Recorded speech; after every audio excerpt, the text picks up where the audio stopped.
Hi, Cancer. Welcome to your May reading. It's all about love. It's all about romance. It's all about feelings, good feelings, hard feelings. It's about feelings. It's about friendships. It's about lovers. You're looking around at your life and you're thinking, do I want to do this for another 20 years like this? Do I want to have these kind of friendships? Are these friendships enough for me? Is this love relationship enough? Is it just too much work? Is it too much tension? And then around the 16th, there's this lunar eclipse where everything kind of goes inside you. You know, Cancers can get so worried about how other people feel that you sometimes miss when it's actually your feelings that are changing. Like you're not overly concerned with how others feel about you. You're just concerned with how they're feeling in general. But in that care and in that lack of selfishness, the selflessness that you have, you sometimes don't remember that you also have these huge sea changes where your feelings change drastically.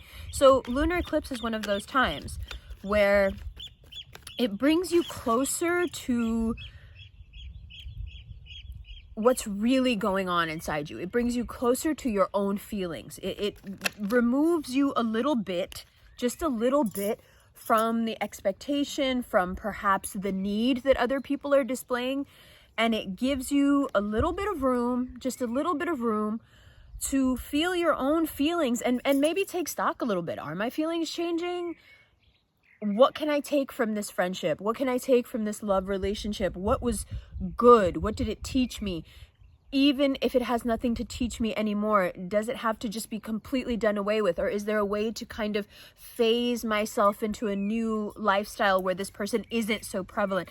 These are all the things that are going on in your head. And as May progresses, we have some really, really important transits that kind of punctuate this. So one of them being this lunar eclipse on the 16th, but also let's go through the different transits going on. On May 2nd, you have Venus coming into your 10th house if you are, as I am, a Cancer rising. If you are not a Cancer rising, then the houses aren't really going to apply to you and it's not going to make as much sense. I would highly advise you to watch your rising as well as your sun. Your sun sign is going to give you a lot of information about your personality and how you may be feeling, but the rising sign is going to give you these really important punctuations where the transits happen and what's happening on those days.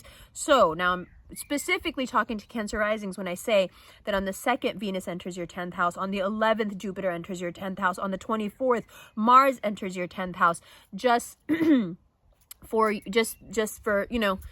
to say it, for reference here, Venus and Mars being in the 10th house, being in Aries, okay, which is, if you're a Cancer rising, your 10th house, are my natal placements. So one of the things that this does for you is it makes you super bold in making new moves.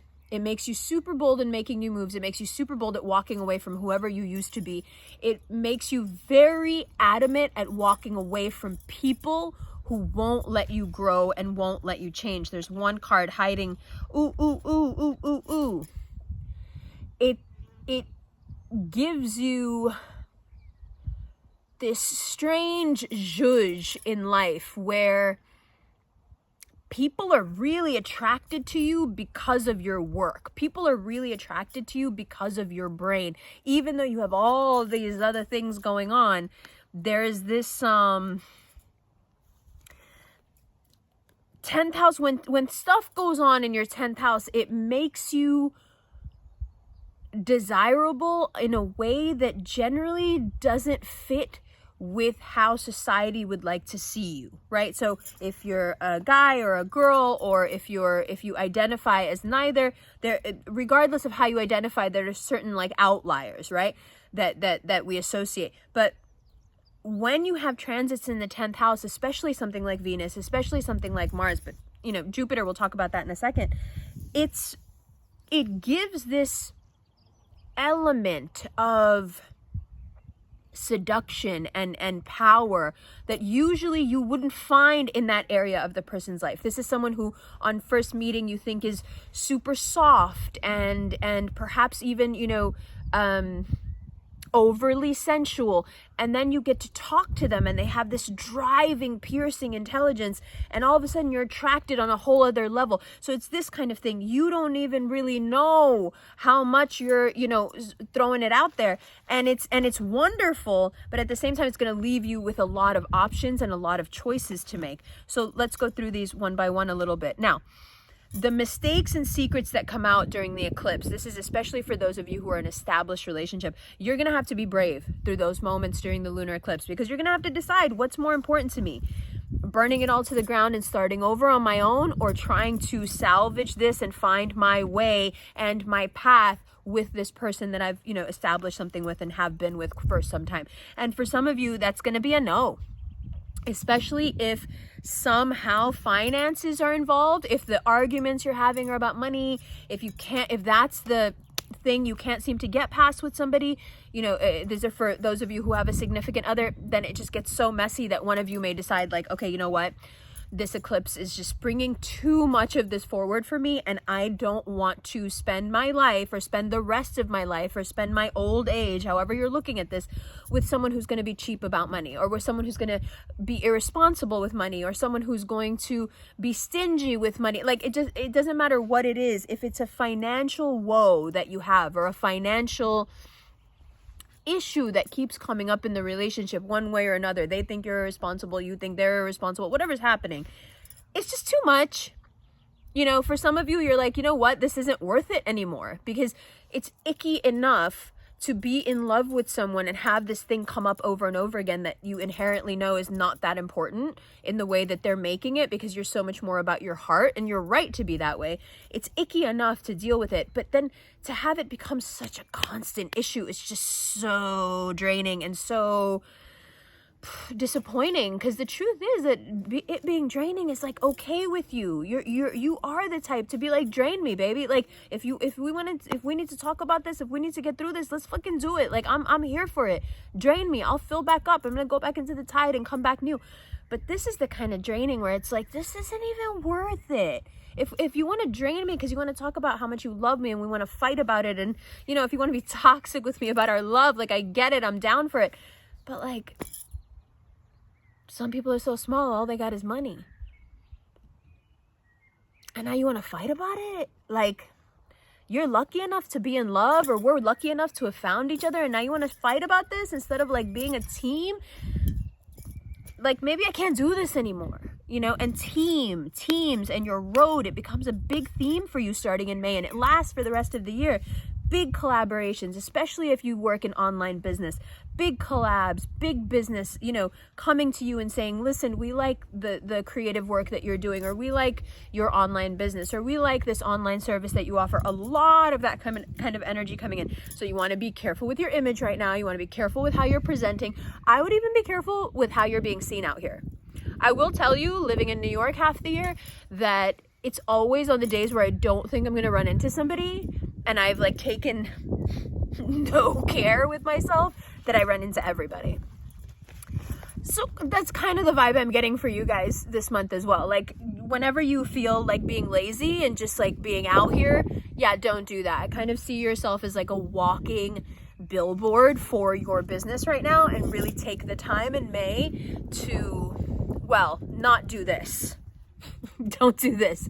Don't be in a t-shirt like this. No, like, take a little time to put it together, you know. Get away from me! Please go away. Please go away. Please go. Oh, you're like a big fat bee, aren't you? Okay, you're not the kind that's thing. But just get away from me, please.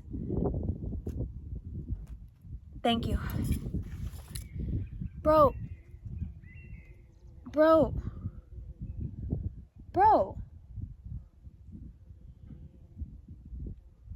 Thank you.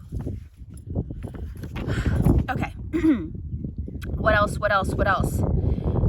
Now, there's another thing here. Let's look at this a little bit closer, and I'm going to shuffle and I'm going to grab some more cards. Let's talk about money for a second. this is a really lucky time for you in that there are things that have been hanging over your head for quite some time that start to dissolve as quick as the 1st of May. It might have even happened for some of you already.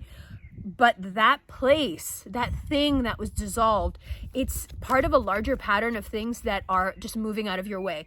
Obstacles moving out of your way, money that was owed to you coming back to you, people you paid that you didn't need to pay or somehow they swindled you and that money comes back to you, repayments, reimbursements, vindication, all these different arenas where people have taken from you, used you, and then perhaps even maligned you on top of it. All of it starts to swing back around. You know what they say about those tables, baby? They always turn, and the tables have turned for you. Mashallah, mashallah. Thank God, right? Now, on the 10th, circle it, write it down, star it, put it in your calendar, on your phone. On the 10th, it's just a great opportunity. Lots of great opportunities. Look your best, go outside, deal with people. If you're invited somewhere, go, talk to people, online, talk to people. Do what you do, but do it more, do it better, especially on the 10th. Now, we also have a Mercury retrograde. Now I'm talking Cancer rising again. We have a Mercury retrograde in your 12th house. What that means is that you really need to pay attention to your health. If there's any kind of recurring illness, any kind of inflammation, anything that you just know isn't right, get on top of it now. Do not wait to the middle of May to have it become acute in any way. Just do the tests. Do the blood tests, do all the tests, anything that you're afraid of, like, no, I don't want to do the test because I don't want to know. You do want to know, and you're going to be fine, inshallah, but you need to get on top of it. Stop hiding. Stop neglecting your health. That's what Mercury retrograde is for. For you, that's what it's about. Stop neglecting yourself. Stop neglecting your health in particular. Now, the other thing about Jupiter is that it's a time where you really have to manage your energy. You have to, that's also a big part of this. You know, like, where is your energy going? How are you spending it? There's so many new ideas coming to you. There's so many great things popping into your head that you could absolutely implement and get going right now.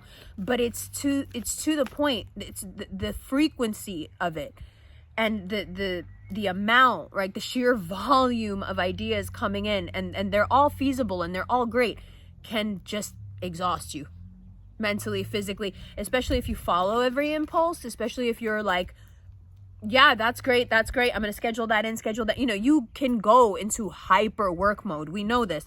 But when you do that, a lot of times what happens is you can't manage your energy. You jump at every inspiration, and then you end up with a bunch of stuff unfinished. And then it starts to eat at you. And then it becomes, instead of something inspiring, it becomes something that you use to kind of feel bad about yourself and say, see, you should have done this already. See, you started this and you need to finish it. See, that we are going to manage our energy. Jupiter can do what Jupiter wants to do. Jupiter can be in the 10th house. Jupiter can be all over your career. You can use it to your best. It can be used the best by just managing these inspirations. Write them down, but don't jump on every one. Write them down once a week. Take a look at all of them and be like, okay, this one. The rest of them we're going to table for now, but we'll come back to them. Don't let it get on top of you. Now, as soon as the retrograde hits, I really don't think we're going to get any more cards. I'm going to stop in a second. As soon as the retrograde hits, it's time to be very, very quiet. You're not meant to be saying a lot right now once the retrograde hits. Anything you say is like kind of sounds confusing, and other people are confused, and it ends up just sounding really mean, and none of your words land the way they should, and you're trying to be sweet and all they feel is claws, and then they're trying to be sweet and all you feel is poison. And then there's all these other people who like pretended that they loved you or pretended to be nice to you or pretended like you had some kind of connection, and they've been going around saying the nastiest shit. So it's like all this stuff comes up during retrograde where if you're just quiet and you just like sit there and like watch, the extent to which people ain't shit, just the way you will be surprised in May at just people's behavior out here it's a show. It's worth watching, and it's worth not getting involved. You're too good for it. You have too much going for yourself. You're in too good of a place. Like, no, just forget it. Don't. Once Mercury retrograde hits, it's your time to work on all these great ideas and really not give a fuck who understands what you're saying or who doesn't. Stop trying to explain your vision to people. Stop trying to explain to them what having Jupiter, Mars, and Venus in the 10th house feels like. They don't know. Stop trying to explain it to them. Let it be. Leave them alone. You do your thing. You focus on all this inspiration, all these collaborations, all these emails. Check your emails. Stay on top of your mail. Stay on top of your voicemails.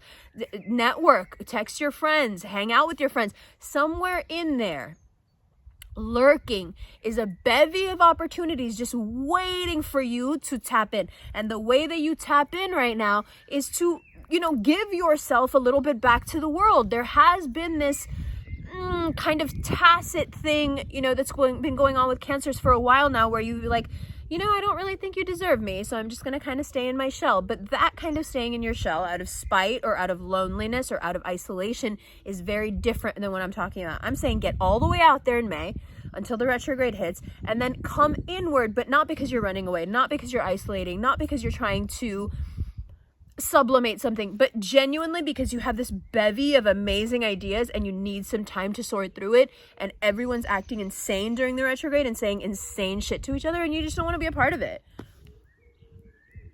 No harm, no foul. You don't get to, because the thing is, everyone's always looking to put you on that bad guy pedestal because it's so hard to watch a Cancer just be. I'm sorry. People don't like it. People want you to be softer when you're hard. People want you to be harder when you're soft. People want you to be quiet when you tell your feelings. People want you to, talk when you won't tell your feelings. It's just like being a Cancer, is just hopping from one foot to what do you actually want from me? You contradict yourself all the time, because the thing is, if you tell us be soft, we could be soft, be hard, we could be hard, but then as soon as we're one, you wish we were the other, because it's not really about what we are. It's not really about what you want. It's about control. It's about seeing something free and wild and savage and strong and saying, I want you to be like this instead. And Cancers are just like, are you joking? Who cares what you want? And when that side of Cancers comes out, people are like, oh, can't you be nicer? Can't you be sweeter? Can't you be like, and Cancer's like, I'm nothing but nice and sweet. But what does being nice and sweet have to do with you trying to carve pieces of my shell out and being like, you look better in this shape? Oh, fuck, what you think, what shape I look better in? It's none of your business. Get out of here. Then that guy, okay, I thought you were so compassionate. I thought you had so many feelings. Can't you have feelings for me? I can't have feelings for you when what you want to do is take my shell apart. No, I don't have feelings for you. Don't try to pull me into some kind of weird emotional blackmail. Absolutely not. Your feelings about how I am or what I need to do end with you. And that's a big part of May, this strange, brutal kind of independence you're starting to feel. Like it's there's like a vengeance to it, you're just like, enough, like either being picked up with velvet kid gloves or being thrown hard at the ground to shatter. Enough of this extreme reaction to just me being. Enough. I'll do for myself. Oh boy, that moment that they all can't stand, where you decide that you're going to do for yourself and you don't need them. That moment that brings fear and terror into their eyes, and you can see it in their expression. It's like slowly dawning on them that you were always this bitch. I live for it, and I hope you do too, because it's coming and it's your time. Make the money. You want my advice?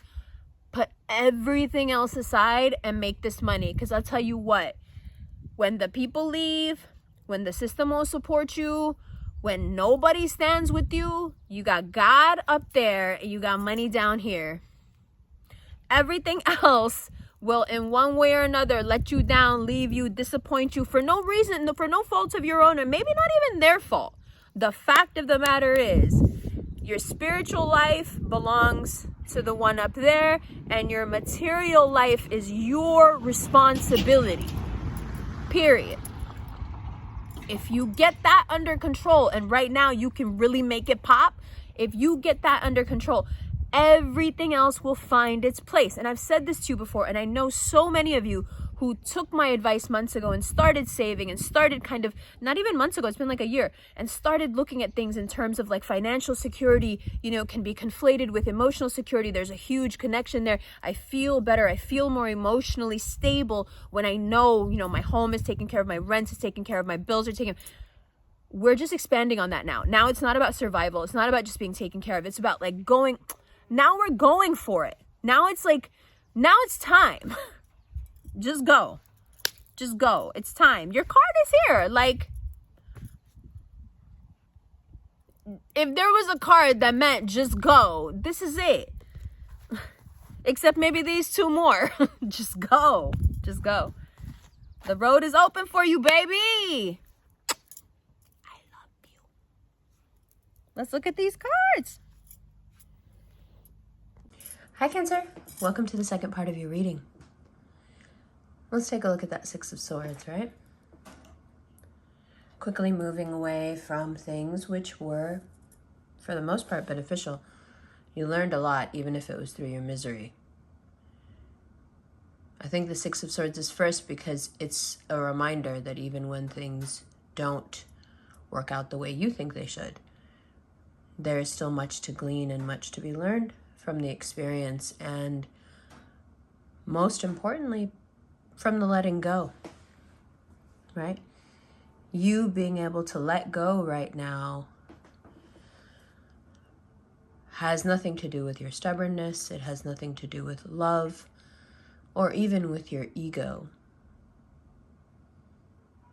This is about practicality. This is about what's life gonna be like. You know, if you have looked into the future and you see something bleak because this person or this profession or this geography is a part of your life, then it's time to move. And something in you is telling you that now is the appropriate time to take a risk and perhaps find your road again. Now, like I keep telling you, your road is your road and you can't be off your road. But you can definitely feel like you are. No, you've been plodding down your road just fine, but the feeling has not been there. The feeling has been held almost in escrow. I will allow myself to feel this good or this happy when I have a partner, when I have the job I want, when I have the fame I want, when I have the money I want. But I think something is pushing from within now. It's that door that everyone tries to open with you. And they can't open it. There's something within you pushing outward that wants to open that door.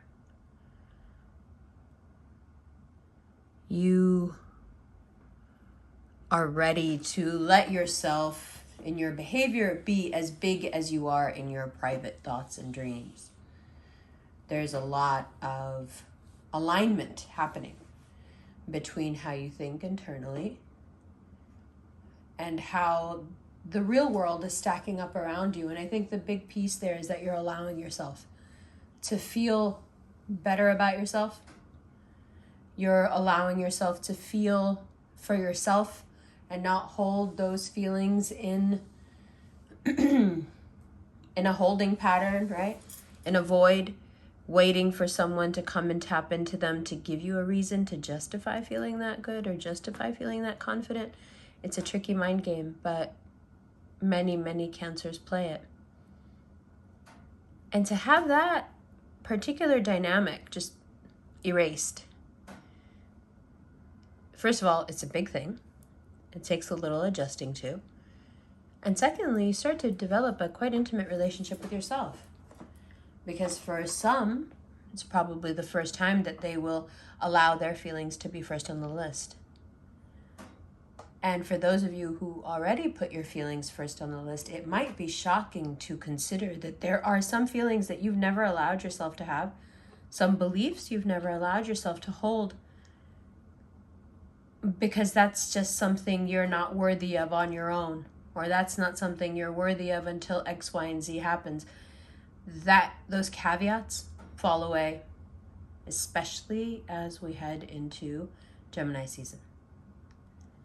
Now, when they start to fall away, you might have some moments of hesitation. You might feel there might be a part of you that wants to kind of skulk back into the past, where it seemed safer but not happier, right?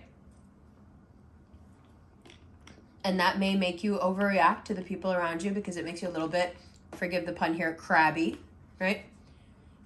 But I think that only happens if you don't develop and nurture this risk-taking within yourself and this letting go. If you hold on to things and you play it safe, then yeah, you're going to be really crabby. You're going to be mean because you feel the stagnation and it sucks. That's all. It's very normal. Anyone in your position would feel that way. It's not like that you're going through something extraordinary.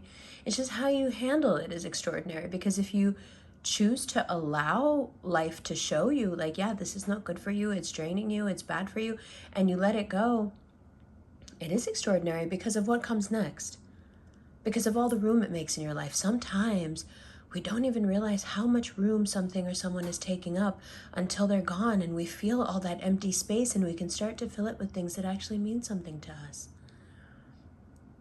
And that, then brings up the question, well, do we sometimes fill space so that we won't have to fill it, so that we won't have to commit all the way and pour ourselves into ourselves, because we want to, we want to save that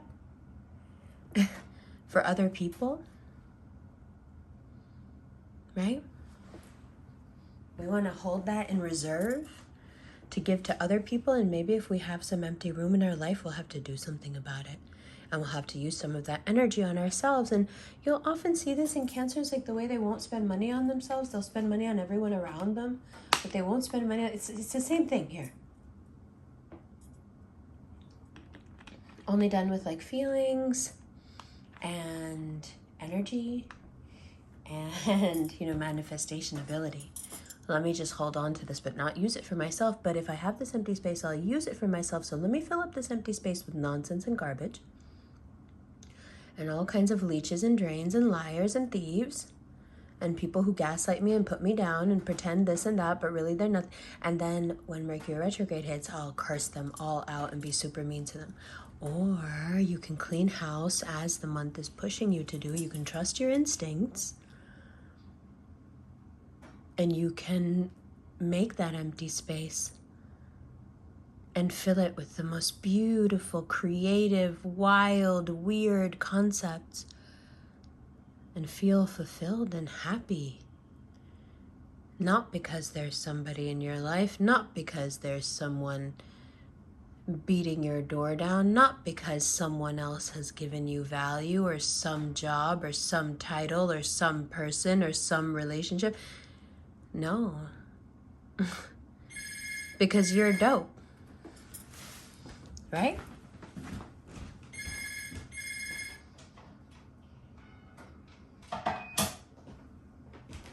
Sorry about that. Because you're dope. And that's it. This is the perfect prep for your season. This is exactly what you need to be doing. But remember, if you don't do it, your meanness can cost you a lot at the end of the month, because it's just so much pent-up aggression and so much frustration.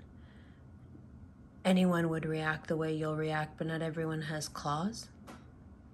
And not everyone can see all the way through people. So when you do it, it'll hurt worse and your karma will be worse. So if for no other reason than to avoid hurting the people you love and the people you care about,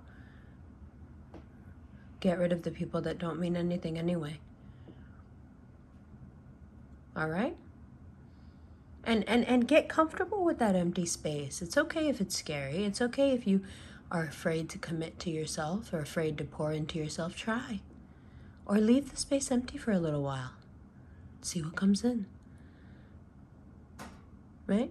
Direct your mind in a way where you are thinking the things that give you the feelings of abundance. Thank you. What are those feelings that bring things to your door? What is it that you have to believe about yourself to have opportunity beating down your door? What thought will produce that feeling that will produce that reality? That's where you should focus, because you can do a lot with that right now. Use your currency and your magic on yourself. Okay? I love you. I'll see you in the extended right now.